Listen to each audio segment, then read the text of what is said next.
Hello students. तो आज हम बात करेंगे रेस्पिरेटरी फिजियोलॉजी के बारे में, रेस्पिरेटरी सिस्टम के बारे में। इसका हम पार्ट फर्स्ट आज डिस्कस कर लेंगे। ये वो सिस्टम है जिससे हमारी सांस वगैरह लेने की क्रियाएं होती है। तो रेस्पिरेटरी सिस्टम में पहले हम डेफिनेशन देखेंगे, फिर फंक्शंस देखेंगे, फिर ऑर्गन्स क्या क्या रेस्पिरेटरी सिस्टम के अंदर है। उसके बाद कुछ इंपॉर्टेंट टर्म्स आएंगी, फिर मैकेनिज्म आएगा रेस्पिरेशन का, फिर डिफ्यूजन ऑफ गैसेस और डिसऑर्डर्स क्या क्या इस सिस्टम की आती है। तो रेस्पिरेटरी सिस्टम की जो ऑर्गन्स हैं, सबसे पहले नोज हो गया, लेरिंग्स हो गया, lungs, diaphragm, pharynx, bronchi, intercostal muscles. तो इस फिगर में भी हम आप डायग्राम देख सकते हैं रेस्पिरेटरी सिस्टम की। स्टार्ट हो जाता है नेजल कैविटी से, फिर ओरल कैविटी, नॉस्ट्रल्स वगैरह वगैरह, ये देख सकते हैं आप। तो सबसे पहले डेफिनेशन रेस्पिरेशन की, व्हाट इज रेस्पिरेशन। तो रेस्पिरेशन को हम कहते हैं ये प्रोसेस है, एक विधि है। किस चीज की? Process of breathing. क्या ब्रीद करते हैं? Breathing in oxygen. और ब्रीद आउट क्या बाहर फेंकते हैं हम? Carbon dioxide. तो ऑक्सीजन इनसाइड जाता है और कार्बन डाइऑक्साइड आउटसाइड हम फेंकते हैं। Oxygen diffuses into the body और carbon dioxide diffuses out of the body. ये एक डिफ्यूजन की एक क्रिया है जिसमें कि कार्बन डाइऑक्साइड बाहर चला जाता है और ऑक्सीजन अंदर चला जाता है। दूसरा हम कह सकते हैं ये इंटरचेंज है। किस चीज का इंटरचेंज है? दो चीजों का, गैसेस का। तो प्रोसेस किस चीज की है? Process process of exchanging oxygen and carbon dioxide between body and environment. हमारे सामने एनवायरनमेंट है और बॉडी है, हम लोग। तो हमारे बीच इंटरचेंज हो जाता है, गैसेस का आदान प्रदान हो जाता है। कार्बन डाइऑक्साइड हम बाहर फेंकते हैं, ऑक्सीजन हम एनवायरनमेंट से अंदर ले लेते हैं। Includes breathing in and out and chemical and physical processes that supply oxygen to cells। तो इसमें कुछ फिजिकल प्रोसेस बॉडी की भी आ जाती हैं और केमिकल प्रोसेस भी आ जाते हैं, जिससे कि ऑक्सीजन की सप्लाई अंदर जाती है, हर किसी टिश्यू में पहुंच जाती है और कार्बन डाइऑक्साइड हमारे लंग्स के माध्यम, नोज के माध्यम से बाहर आ जाता है।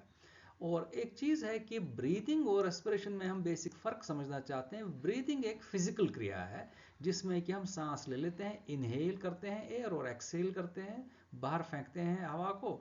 और रेस्पिरेशन में आती हैं कुछ केमिकल प्रोसेसेस, कुछ रासायनिक क्रियाएं हो जाती है। अब फंक्शंस क्या क्या है रेस्पिरेटरी सिस्टम में? एक तो भाई स्मेल की बात है, सेंसेशन ऑफ स्मेल है। इसमें ऐसे ऐसे कुछ सेल्स है, ऑल्फैक्टरी सेल्स है, जिसमें हमें स्मेल ऑर्डर का पता चलता है। और प्रोडक्शन ऑफ साउंड है, लेरिंग्स है, एंटीकोगुलेंट फंक्शन है, रेगुलेशन ऑफ ब्लड प्रेशर है, वाटर बैलेंस की बात है, बॉडी टेम्परेचर मेंटेन की बात है, सिंथेसिस ऑफ हार्मोनल सब्सटेंस की बात है, और secretion of angiotensin converting enzyme, ACA enzyme की बात है। ये इसमें कुछ मुख्य फंक्शंस हैं। अब रेस्पिरेशन कितने टाइप्स की होगी? एक तो होगी डायरेक्ट रेस्पिरेशन। ये क्या है? Direct exchange of gases between carbon dioxide of the body cells and oxygen of water and there is no blood for transport of gases. यानी कि इसमें ब्लड का कहीं इन्वॉल्वमेंट नहीं होता है, डायरेक्ट बॉडी की सेल्स का ही इन्वॉल्वमेंट होता है। Exchange of gases takes place diffusion की हेल्प से, या डिफ्यूजन एक क्रिया होती है। जैसे कि हम एग्जांपल देखें, कुछ बैक्टीरिया होते हैं एरोबिक बैक्टीरिया, मींस उनको ऑक्सीजन चाहिए। एरोबिक का मतलब वो उनकी लाइफ के लिए ऑक्सीजन चाहिए। प्रोटिस्ट्स हो गए, मेटाजोन्स हो गए, फ्लैटवर्म्स हो गए, राउंडवर्म्स हो गए, कुछ इंसेक्ट्स। तो इनमें इस तरह की डायरेक्ट रेस्पिरेशन की क्रिया होती है, डायरेक्ट एक्सचेंज हो जाता है गैसेस का बिटवीन बॉडी सेल्स और ऑक्सीजन ऑफ वाटर। दूसरी हो गई indirect respiration. There is no direct contact between body cells and the surrounding medium और वाटर। तो इसमें क्या होता है, कई सारे एनिमल्स हैं, बड़े बड़े एनिमल्स हैं, कॉम्प्लेक्स फॉर्म्स ऑफ लाइफ है, जैसे इंसेक्ट्स हैं, लार्वी है, फिश है। फिश में आपको पता है गिल्स होते हैं, तो उनकी तरफ से ही वो रेस्पिरेशन की क्रिया, हवा अंदर लेने की, हवा बाहर फेंकने की क्रिया होती है। या लंग्स हैं, या स्नेल्स हैं, एम्फीबियंस हैं, reptiles, birds, mammals. Transport of oxygen कैसे होता है? Oxygen carbon between respiratory organs and body cells by blood of the circulator. यहाँ ब्लड का इन्वॉल्वमेंट होता है, रेस्पिरेटरी ऑर्गन्स का इन्वॉल्वमेंट होता है, बॉडी सेल्स का इन्वॉल्वमेंट होता है। उसी माध्यम से ऑक्सीजन अंदर लिया जाता है खून के माध्यम से, और कार्बन डाइऑक्साइड बाहर चलता है। इसको हम कहते हैं इनडायरेक्ट रेस्पिरेशन। डायरेक्ट में कोई ब्लड का इन्वॉल्वमेंट नहीं होता है, डायरेक्ट एक्सचेंज हो जाएगा गैसेस का between body cells and oxygen of water. अब ये जो भी फिजिकल और केमिकल रिएक्शंस आएंगी एटमॉस्फेरिक एयर के अंदर, इसमें हमारा फूड ऑक्सीडाइज हो जाता है बॉडी सेल्स के अंदर। ये हम मेटाबॉलिक बेसिस पर रेस्पिरेशन को डिफाइन कर सकते हैं। तो इसमें दो तरह की ये रेस्पिरेशन हो सकती है। एक तो हो गई एरोबिक रेस्पिरेशन या हाई इंपैक्ट ब्रेथ। एरोबिक में ऑक्सीजन चाहिए और उसकी वजह से हमारा फूड मटेरियल ऑक्सीडाइज हो जाता है। तो दो फेजेस रहते हैं एरोबिक रेस्पिरेशन में, एक तो होगी एक्सटर्नल रेस्पिरेशन और इंटरनल रेस्पिरेशन। इंटरनल रेस्पिरेशन को हम सेलुलर रेस्पिरेशन भी कहते हैं, जिसमें न्यूट्रिएंट्स ऑक्सीडाइज हो जाते हैं with the help of oxygen by cells. तो इसमें गैसेस एक्सचेंज होगा बिटवीन ब्लड एंड एयर और वाटर, और ट्रांसपोर्ट ऑफ गैसेस हो जाता है टू द टिश्यूज। अब कुछ खास बातें इस इंटरनल रेस्पिरेशन की हैं। ये इनवॉलंटरी इन नेचर है और केमिकल प्रोसेसेस आ जाती है इसमें, और सेलुलर लेवल पर हो जाती हैं, और एक्टिव प्रोसेसेस है। और एक्सटर्नल रेस्पिरेशन जो है it occurs between body and external environment. हमारा शरीर और जो सामने एनवायरनमेंट है, दोनों के बीच गैसेस का एक्सचेंज, आदान प्रदान हो जाता है across the respiratory membrane in the lungs.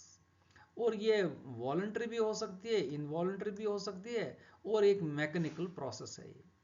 और एनारोबिक रेस्पिरेशन दूसरा फेज है हमारी इसी मेटाबॉलिक रेस्पिरेशन का। जो हमने कहा ना, एरोबिक रेस्पिरेशन के दो फेजेस हैं। दूसरा हो गया एनारोबिक रेस्पिरेशन। इसमें न्यूट्रिएंट्स वगैरह जो भी ऑक्सीडाइज होंगे इन एब्सेंस ऑफ ऑक्सीजन। तो मेटाबॉलिक क्रियाएं हैं ये, तो इसमें ऑक्सीजन का इन्वॉल्वमेंट नहीं होता है। अब एनारोबिक रेस्पिरेशन में, जैसे अभी हमने कहा, एनारोबिक में ऑक्सीजन जरूरत नहीं पड़ती इसमें। इसकी लोकेशन है माइटोकॉन्ड्रिया। और इस एनारोबिक रेस्पिरेशन का जो निचोड़ है वो है अल्कोहल अपने को मिल जाता है, इथाइल अल्कोहल, और कुछ एनर्जी। जो एरोबिक रेस्पिरेशन है जिसमें ऑक्सीजन चाहिए अपने को, ये ज्यादातर कहाँ हो जाती है? साइटोप्लाज्म और माइटोकॉन्ड्रिया में। और इसका जो आउटपुट रहता है, कार्बन डाइऑक्साइड एंड वाटर अपने को निकल आते हैं। अब पहला पार्ट जो रेस्पिरेटरी सिस्टम का है, जो ऑर्गन्स की बात करेंगे, वो है नोज। तो नोज का एक पोस्टीरियर पार्ट है, एंटीरियर पार्ट है। नोज आगे कनेक्ट हो जाती है टू फेरिंग्स। तो अब हम यहाँ बात कर लेते हैं नेजल कैविटी की। तो इंटरनल पार्ट जो नोज का है, उसी को हम that is known as nasal cavity. इसका काम होता है, रेस्पिरेशन में काम आएगा, स्पीच में काम आएगा, ऑल्फैक्शन स्मेल में काम आ जाएगा ये। और फर्स्ट पार्ट है, क्रूशल पार्ट है रेस्पिरेटरी सिस्टम का। ये नेजल कैविटी आप यहां पर देख सकते हैं, इसकी फिगर वगैरह। तो नेजल कैविटी में कई सारे पार्ट्स हैं। तो एक्सटर्नल पार्ट जिसको हम रूट कहते हैं, इन्फीरियर साइड में एपेक्स हो गया, डॉर्सम हो गया, और जो ओपनिंग्स हैं यानी कि बाहर की तरफ जो नेजल कैविटी ओपन हो जाती है, उनको नॉस्ट्रल्स कहते हैं। और सामने एक रहता है नेजल सेप्टम। तो नेजल सेप्टम एक ऐसी चीज है, ऐसी कार्टिलेज जो डिवाइड करता है नेजल कैविटी को into two chambers, right and left. दूसरे इसमें जो नेजल कैविटी है, इसको दो तीन कंपार्टमेंट हम देख सकते हैं। एक तो बोनी कंपार्टमेंट, इसमें बोन्स मिल जाएंगे, nasal, maxillae and frontal bones. और दूसरा है कार्टिलेजनस कंपार्टमेंट, जैसे एलआर कार्टिलेजेस हो गई, लेटरल कार्टिलेजेस हो गई, सेप्टल कार्टिलेज हो गए। अब जो नेजल कैविटी हमने कहा कि बोनी कंपार्टमेंट है, जो बोन्स इसमें रहेंगी, maxilla, sphenoid, vomer, palatine, lacrimal, ethmoid, frontal, nasal. और कुछ एपर्चर्स रहेंगे बाहर के, उसको हम कहते हैं नेयर्स या नॉस्ट्रल्स। और नेजल कॉन्की रहती है, जिन आगे जाके नेजोफेरिंग के साथ कम्युनिकेट कर लेती है। और कुछ चैनल्स रहेंगे, इनको कहते हैं मीटसेस।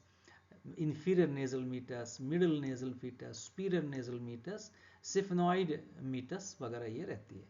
ये रह गई इफनॉइड बोन, ये हुआ वोमर बोन, ये सेप्टल कार्टिलेज जिसकी हेल्प से नेजल सेप्टम डिवाइड हो जाता है इनको टू हाफ।